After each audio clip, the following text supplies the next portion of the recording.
Vous êtes bel et bien branchés sur la RTNC. Mesdames et messieurs, bonsoir. Nous ouvrons ce journal par les nouvelles de l'Inspection générale des finances où les rapports préliminaires de l'enquête sur la gestion de la COVID-19 et de quelques entreprises publiques viennent d'être présentés. C'est l'heure de la vérité, nous dit Cédric Kenina. Les enquêtes clôturées, l'Inspection générale des finances tire ses conclusions. Les constats est sans appel. Une mégestion grave dans les fonds alloués à la riposte contre le coronavirus et les comptes généraux de l'État à la Banque centrale du Congo. Ces dossiers ainsi ficelés ont été transférés à la justice, a certifié l'inspecteur général des finances Jules Alinguete. Parmi ces missions, il y en a qui ont déjà pris fin et nous avons déjà les conclusions, notamment la mission sur la gestion des fonds Covid, la mission sur la gestion du compte général de l'État au niveau de la Banque centrale.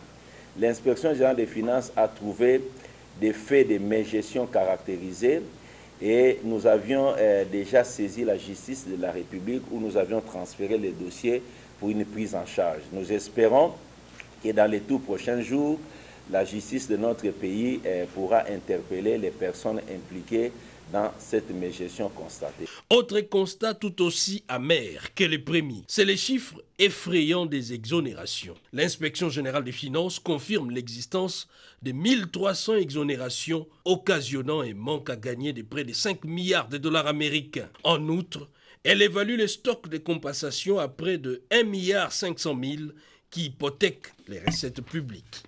Nous devons tous ensemble, les autorités de la République, la population, nous mobiliser pour que nous puissions mettre fin à ces pillages des ressources de notre pays au travers des mécanismes de compensation ou des exonérations. L'on note également une baisse sans raison de la pression fiscale qui s'est située à 14% entre 2014 et 2016 et maintenant à 9% à cause des exonérations souvent fantaisistes. La problématique de la reprise des vols aériens et d'autres activités suspendues dues à la COVID-19, le Premier ministre Sylvestre Ilunga a présidé la réunion du comité sectoriel, compte rendu avec les porte-paroles du gouvernement. Des lieux des cultes, des églises, le ciel congolais s'ouvre à partir du 15 août prochain. Un volume important d'activités qui nécessite des dispositions particulières à prendre par le gouvernement pour maintenir le respect des gestes barrières. C'est ce qui justifie cette réunion tenue ce jeudi 13 août 2020 autour du Premier ministre Ilunga Ilunkamba. Et à la suite de cette réunion, il est apparu que les décisions ont été préparées effectivement par les responsables concernés, mais la primeur de ces décisions en tout cas, sera réservé au Conseil des ministres demain et une communication sera faite à ce sujet pour que la population soit rassurée sur les décisions qui ont été prises et comment elles seront exécutées. Ce sont les activités liées notamment à l'ouverture des lieux de culte, l'ouverture des lieux de manifestation. On a parlé des trafics aériens et des mouvements migratoires. Le Conseil des ministres devra donc faire des grandes annonces, la reprise des activités avec prudence et de mise pour éviter le reconfinement. Déconfinement de la ville-province de Kinshasa, les experts du ministère du Plan sont à l'école du savoir et cela pour réfléchir sur les stratégies à mettre en place pour les retours nationaux de la vie. Comment organiser la vie dans la ville de Kinshasa après le confinement? Cette mission a été confiée à la Régie d'assainissement et travaux publics de la ville de Kinshasa. Pendant 5 jours, les experts vont réfléchir sur les voies et moyens à mettre en place pour atténuer les effets de la contamination du Covid-19 dans la ville de Kinshasa. Ce travail mérite une réflexion profonde pour bien gérer le comportement des Kinois qui généralement sont inconscients de l'existence de cette pandémie. Les résolutions qui seront prises pendant ces travaux permettront à la Régie d'assainissement et des travaux publics à canaliser le comportement des Kinois pour éviter l'explosion des foyers et de clusters où le virus se développe. Le pays est en train de réfléchir sur les actions à entreprendre pour que la vie reprenne à la normale. On a trouvé que la population, surtout la nôtre, qui vit plus à l'informel, les activités étaient arrêtées. Il est question de réfléchir sur le temps d'arrêt qu'on a connu, comment relancer les activités et penser à l'avenir, parce que la pandémie n'a pas disparu, la pandémie est là, comment la population va-t-elle vivre avec la pandémie, comment les activités vont-elles répondre avec la présence de la pandémie, et quelles sont les actions qu'on doit prendre maintenant pour mettre fin à cette pandémie. Les dispositions qui seront prises au cours de ces travaux permettront de booster l'économie malgré la présence du virus et de faire en sorte que la vie puisse se mouvoir malgré la présence du coronavirus. Les préparatifs vont bon train pour les 40e sommets ordinaires du Conseil des ministres de la SADC. Les ministres des Affaires étrangères des pays membres se sont réunis aujourd'hui par vidéoconférence pour cette grande rencontre virtuelle. Autre détail dans ces commentaires de Lucie Tshisekedi.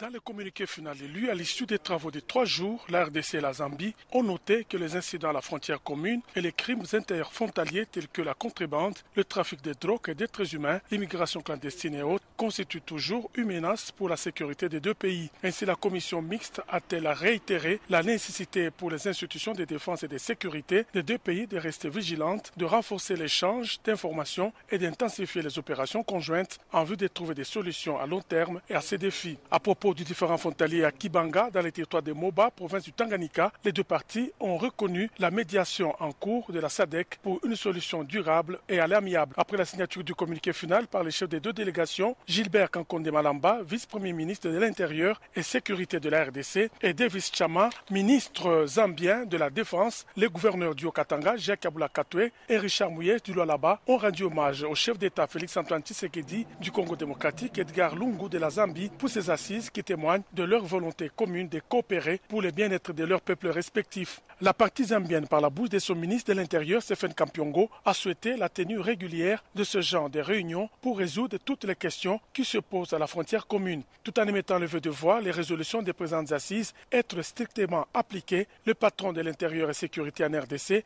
Gilbert Kankonde Malamba, a souligné la compréhension mutuelle qui a caractérisé les travaux, lesquels constituent un rapprochement de plus entre Kinshasa et Lusaka. Je salue ainsi les différentes recommandations issues de ces assises et crois fermement qu'elles constituent pour la République démocratique du Congo un leitmotiv pour le renforcement de la coopération franche qui existe entre nos deux pays. Au nom de la République démocratique du Congo, j'exprime ici l'engagement de notre gouvernement à tout mettre en œuvre pour leur application. Le ministre de la Défense nationale, Emengo Mukena Lusa Diesse, et le gouverneur du Tanganyika, Zoé Kabila Mwanzambala, ont pris une part active à ces travaux. La 11e session s'éteindra en 2021 en Zambie, à une date qui sera fixée par voie diplomatique.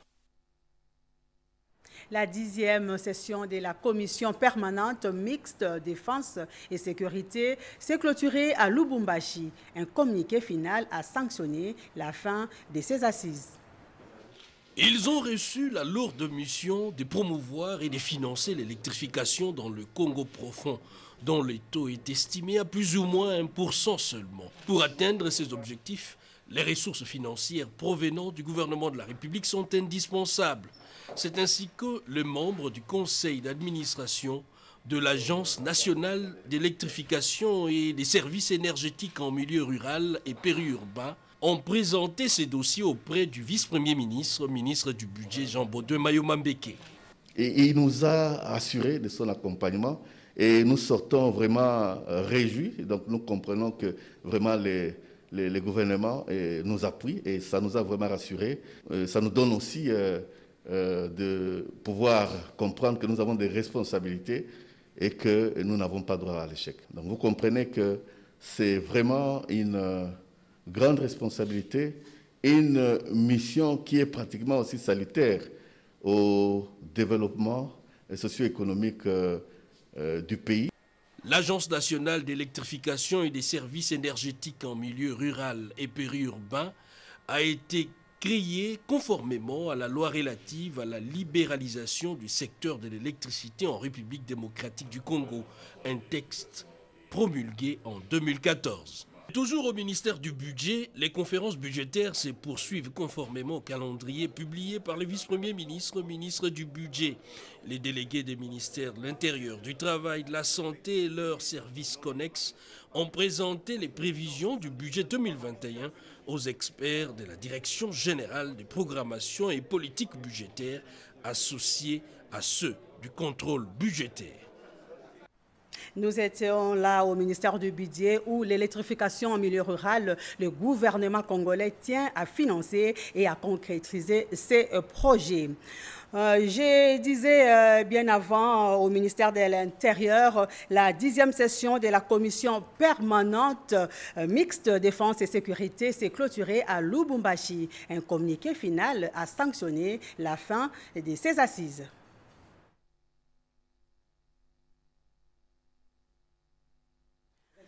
Oui, nous sommes allés vite, besoin à la recherche scientifique. Le ministre de la Recherche scientifique était avec une délégation coréenne. Cette dernière va implanter dans la capitale une usine de fabrication d'intrants de tests au coronavirus. L'état d'urgence est certes levé, mais la maladie à coronavirus est encore présente. Après le confinement, la population congolaise est appelée à vivre avec cette pandémie en respectant les gestes barrières. Le ministère de la Recherche scientifique et Innovation technologique doit accompagner la population pendant cette période. Un accompagnement qui consiste à doter au commun du mortel des intrants de qualité. Pour ce faire, des investisseurs coréens sont venus présenter au ministre de la Recherche scientifique et Innovation technologique, José Pandakabangu, un projet d'installation en RDC d'une usine de fabrication locale de tous les intrants de Covid-19 de qualité en lieu et place d'être butés à la rupture de stock. Thank you very much for your interview.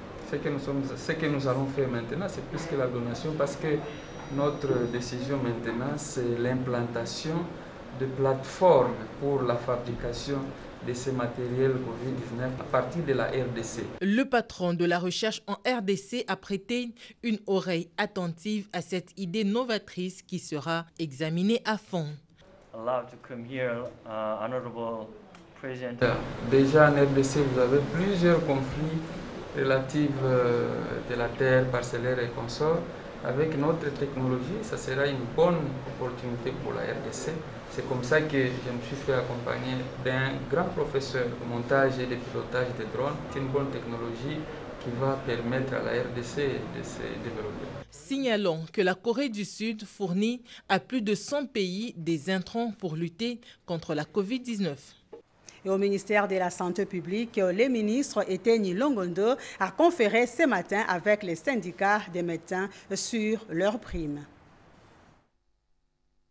Travailler ensemble pour que la situation de personnel de santé soit améliorée, cheval de bataille du ministre de la Santé, le Dr Eteni Longondo. C'est dans cet ordre d'idée qu'il a reçu tour à tour aux côtés du vice-ministre de la Santé, Albert Petit-Biyombo, c'est jeudi 13 août 2020 en son cabinet de travail. Le cadre de l'unité de gestion budgétaire mobilisateur de recettes du ministère de la Santé, le différents groupes de syndicats de médecins, infirmiers, chirurgiens, dentistes et autres personnels de santé. Au cœur des échanges avec tous ces mouvements syndicaux, réfléchir ensemble autour des différentes revendications de ces professionnels de santé afin d'aboutir à l'amélioration de leurs conditions de travail et sociales. La question sur la prime de risque était aussi évoquée. Pour Jean-Fidèle Mboyo Ekango, président national du syndicat de santé Synapse, les avancées sont significatives en ce qui concerne le paiement de la prime de risque. Ah oui, nous disons aux amis qu'un peuple se libère exigence des résultats. Nous nous battons pour leur cause, pour la cause commune. Et nous estimons que les choses vont avancer. Il nous reste maintenant l'étape de suivi parce que notre dossier est au niveau de la direction des payes. Mais l'intervention du ministre de la Santé s'avère indispensable.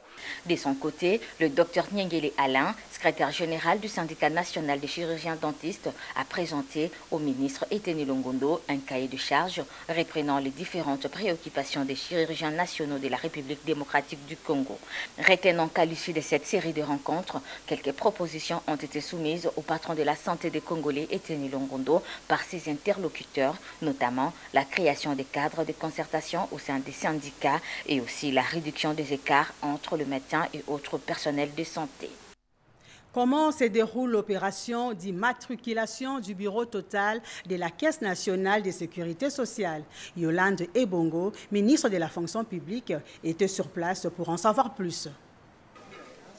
Dès l'identification à l'impression, la procédure consiste à l'immatriculation hautement informatisée des affiliés ou des assujettis. À l'issue de cette opération, une carte de sécurité sociale est automatiquement imprimée et sur laquelle est incrusté le numéro définitif de l'immatriculé. Yolande Ebongo Bosongo, ministre de la fonction publique, qui a palpé du doigt aux côtés des autres membres du gouvernement le déroulement de l'opération de l'immatriculation de personnel civil à la défense nationale, rassure de la volonté du gouvernement à garantir une retraite honorable à ceux qui ont servi la nation. À la suite de la promesse faite par le chef de l'État, son Excellence Félix-Antoine Tshisekedi Tshilombo, en qui je rends les hommages les plus déférents, résumés par la vision « Le peuple d'abord », au niveau de l'administration, nous sommes engagés à tout mettre en œuvre pour favoriser l'agent public d'abord. Ces opérations, nous lançons cette semaine, vont se poursuivre donc pour le mois à venir dans la capitale et dans les provinces afin d'atteindre les agents publics non encore immatriculés. Avec cette procédure d'immatriculation, l'opération ne durera qu'une seule journée au lieu de 30 comme auparavant, a affirmé le chargé de mission de la SENSAP, Tombola Mouké. L'immatriculation via le bureau total est ici opérationnalisée à travers l'immatriculation en masse pour rendre moins ardue la tâche à l'agent public et consiste à réaliser l'activité au lieu de travail. La problématique des paiements des cotisations sociales des agents et cadres des entreprises publiques, sujet évoqué au cours de la réunion d'échange de l'Association nationale des établissements publics du portefeuille. Yolande Voka nous en parle. Souscrire à ces cotisations sociales, c'est garantir une vie après la retraite. Le responsable de ressources humaines et de finances des entreprises du portefeuille membres de la NEP ont participé à une réunion d'échange avec le délégué de la Caisse nationale de la sécurité sociale pour cogiter ensemble sur la problématique de paiement des cotisations sociales. Pour en savoir un peu plus, chaque établissement public parmi lesquels la RTNC, l'OVD, l'Office des routes a eu à présenter sa situation par rapport aux souscriptions à la Caisse nationale de sécurité sociale. Les établissements publics éprouvent beaucoup de difficultés pour honorer leurs obligations vis-à-vis de ces structures-là. Nous sommes appelés aujourd'hui à accompagner le gouvernement, à accompagner le chef de l'État, le Premier ministre, pour la mobilisation des recettes.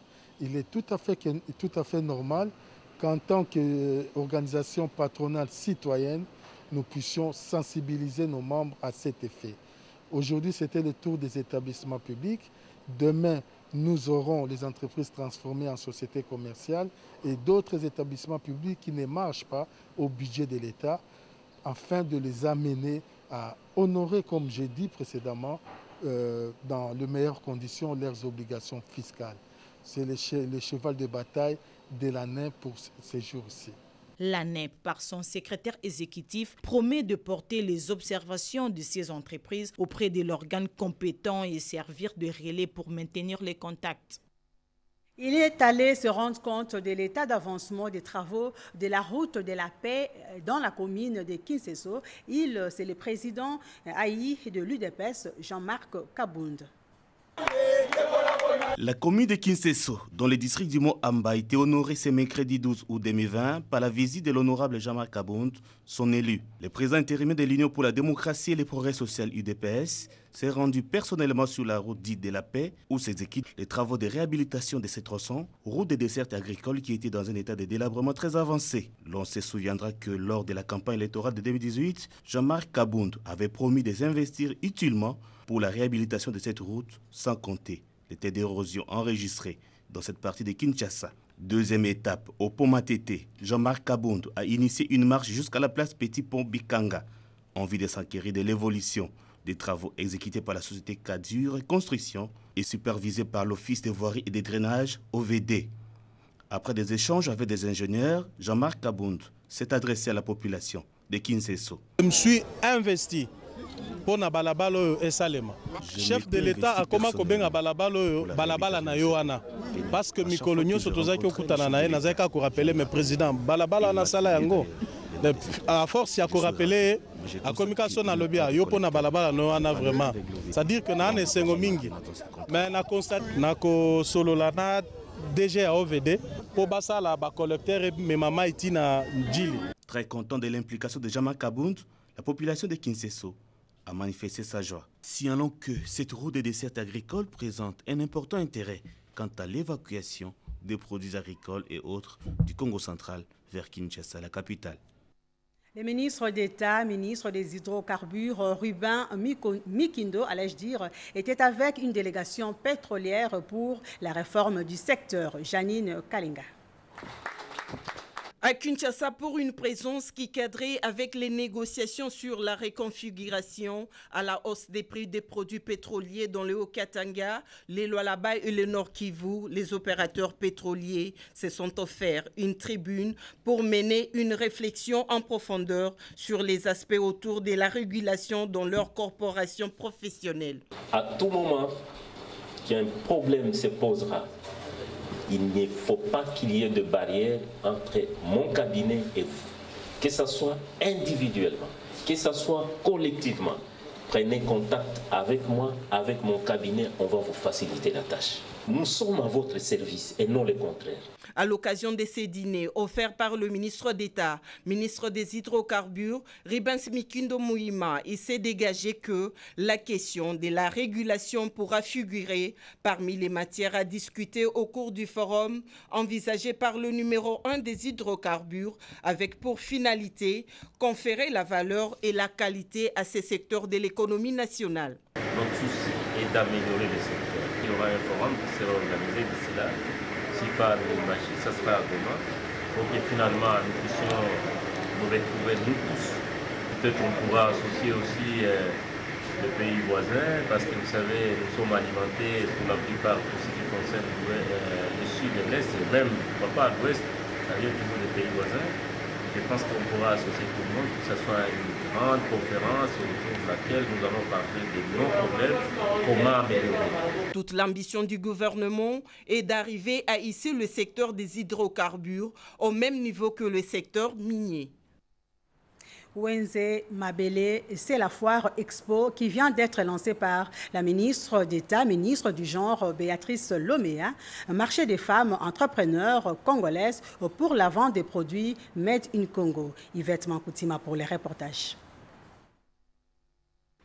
Wenze Mabele Expo, une combinaison des deux marchés temporaires pour la promotion de l'économie domestique. Initié par Freebox, initiative organisation non gouvernementale, ces projets calqués sur un modèle économique des consommateurs et des leadership participatifs pour sortir de la précarité a reçu l'accompagnement de la ministre d'État, ministre du genre, enfants et famille, Béatrice Lomea Tilité, qui a reconnu les mérites des femmes dans la volonté d'entreprendre et de réussir dans la finalité. J'ai tenu personnellement à vous accompagner parce que je suis convaincu que les femmes constituent des agents à fort potentiel de développement économique de notre pays. Nous savons tous que quand les femmes se lancent dans la voie de l'entrepreneuriat, elles font preuve de beaucoup de vision, de talent, d'énergie et par-dessus tout d'une exceptionnelle volonté d'entreprendre et de réussir. Elles constituent une force motrice à plusieurs niveaux, surtout dans les commerces.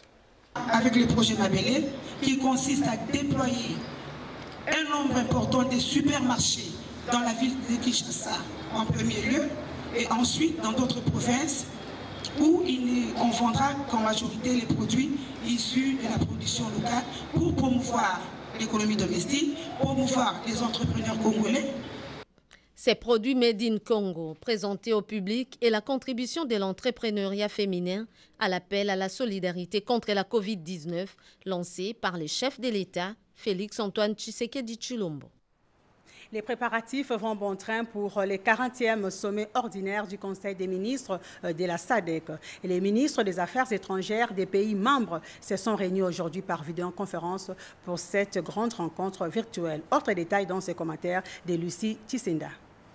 La RDC joue sa carte pour occuper les fauteuils de secrétaire exécutif de la SADC. Le pays remplit tous les critères pour rafler ce poste stratégique dans la région, précise le ministre de la Coopération internationale, régionale et francophonie. La RDC n'a jamais occupé ses premiers postes. Et puis, il y a une condition qui, en termes de représentation, et ça, c'est pour voir ce que la RDC, pour l'instant, a des postes clés au niveau de la gestion, c'est-à-dire des postes de direction. On n'a aucune direction au niveau de la SADC pour l'instant. Et puis il y a les postes sur les quotas des points. Il faut absolument avoir un quota de 30 points minimum. Ces postes coûtent 30 points. Mais la RDC aujourd'hui est autour de 58 points disponibles. Donc voilà, on y travaille. On espère qu'on va convaincre nos pairs. Ce jeudi, les ministres des Affaires étrangères et de l'intégration régionale des pays membres de la SADC préparant le 40e sommet ordinaire des chefs d'État et du gouvernement de cette institution africaine se sont retrouvés en vidéoconférence. Sommet qui se tient sous les thèmes 40 ans de consolidation de la paix et de la sécurité, des promotions du développement et de la résilience face aux enjeux planétaires. Le Conseil des ministres a également examiné l'impact socio-économique de la pandémie du Covid-19 et ses implications sur la région de la SADC. Un communiqué officiel pour terminer ce journal dans le cadre de l'exécution de son budget d'investissement porté par la loi des finances numéro 19/005 du 31 décembre 2019 pour l'exercice 2020 en cours. Les bureaux de l'Assemblée nationale se proposent de renouveler à brève échéance une partie de son charroi automobile actuellement usé.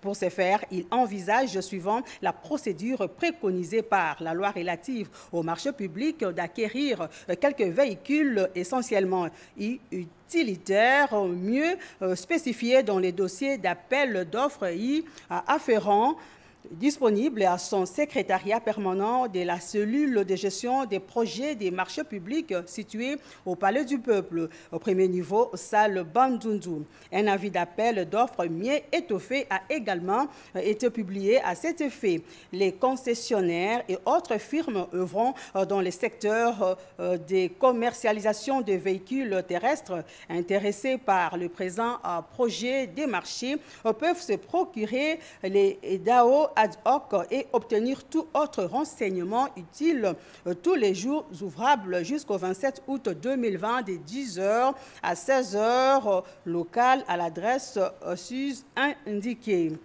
Et les représentantes personnelles du chef de l'État à la francophonie portent à la connaissance du public que l'Organisation internationale de la francophonie a lancé l'appel à candidature pour 4 postes d'analystes rédacteurs auprès de ses représentations extérieures à Bruxelles, Genève, à New York, ainsi qu'auprès des services de représentation extérieure à Paris. Les personnes intéressées peuvent consulter pour de plus amples informations les sites web de cette organisation, à savoir www.francophonie.org dans la rubrique recrutement. La date limite des soumissions des projets candidatures est fixée au 23 2020.